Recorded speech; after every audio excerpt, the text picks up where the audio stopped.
Together, our nations have faced the challenges of our time and have not flinched. Thanks to your courage and your leadership, the fire of individual freedom burns more brightly, not just in America, not just in the West, but right across the world. That was then British Prime Minister Margaret Thatcher, along with President Ron, their alliance on full display as the two conservative leaders tackled the communist threat from the Soviet Union. Another former Prime Minister, Liz Truss, argues that America would benefit from more of that leadership today. And she joins us now. It's good to be with you. It's nice to see you. Welcome. Good afternoon. So as the world becomes a more dangerous place, with wars raging in Israel and Ukraine, China with designs on Taiwan, Iran causing instability in the Middle East and pursuing a nuclear weapon, you write this in a Wall Street Journal op-ed.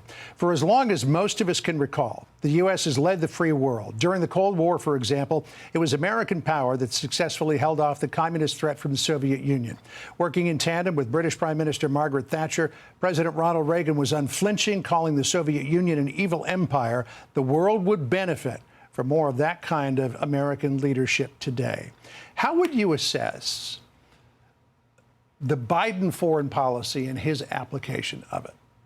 We have to ask why President Putin felt emboldened to invade Ukraine.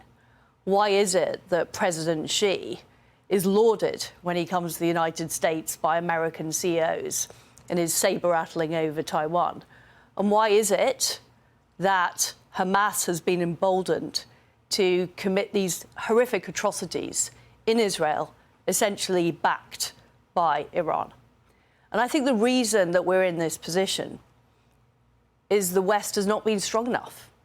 And in particular, the US leadership, whether it's by trying to get a nuclear deal rather than getting tough on Iran, not acting strongly enough back in 2014 when Putin took various parts of Ukraine and the Donbass, or whether it's allowing China to have access to Western technology, which now they're using against us. I think we have to ask, why is all this happening? Ronald Reagan had a very simple philosophy of peace through strength. Does this administration not project the idea of strength anymore? Well, I think things like the withdrawal from Afghanistan, I'm afraid, gave authoritarians around the world the green light. The green light that if you push the West, if you push the United States, there might not be the resistance that there was in the past. And this is why I want to see conservative American leadership. Right.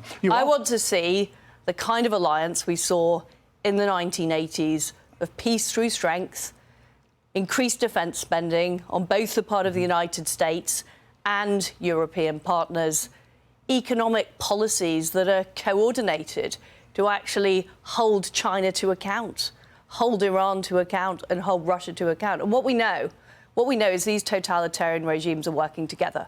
We saw Hamas go to Moscow. We saw Beijing helping Iran and Russia evade the sanctions. So we can't just treat these as three separate things that are going on in different parts of the world.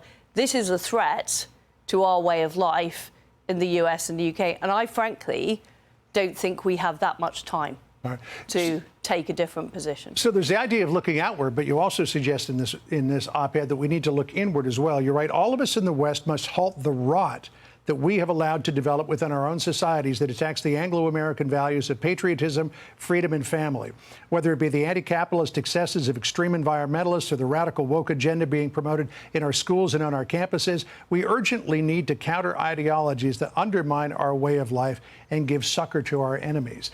You know, we're seeing a reaction to that across Europe with the ascendancy of some of these right-wing and populist politicians and parties in Italy, Finland, Sweden, Slovakia, Holland, Hungary as well. I mean, Javier Milei was just elected in Argentina. Do you see this as being a reaction that may potentially go too far?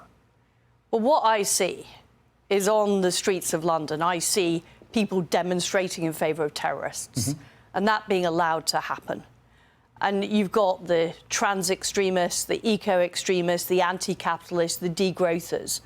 And what they're about is they're about saying the way of life that we have in Britain or America, that's not the right way of life. Actually, we would rather support terrorists, we'd rather support authoritarian regimes. And that is not the view of the vast majority of Americans or Brits. I know in my constituency in Norfolk, people completely repudiate that. They're proud to be British, they're proud of our history, they're proud of our alliance with America. And what they're frustrated by is that ideology is not being taken on enough by Conservatives. And that does lead to people thinking, I'm going to vote for the alternative here because I'm so frustrated that Conservatives aren't taking this on. So this is why we need Conservative leadership to actually take on the leftists, show strength in the face of aggressors abroad so that we can revive the values that most people in our societies are desperate for. They believe in family, they believe in freedom, they believe in Anglo-American values. The problem is that so much of the public debate is now dominated by the woke left. And you can see that here in Washington, D.C. Oh, you can see that in London. You can see that right across Europe. Yeah. Well, we see that in the protests against Israel on so many college campuses in this country. Liz Truss, welcome to Washington. It's good to see you, and thanks for dropping by. Thank you. Enjoy the rest of your stay. I'm Steve Doocy. I'm Brian Kilmeade. And I'm Ainsley Earhart. And click here to subscribe to the Fox News YouTube page to catch our hottest interviews and most compelling analysis.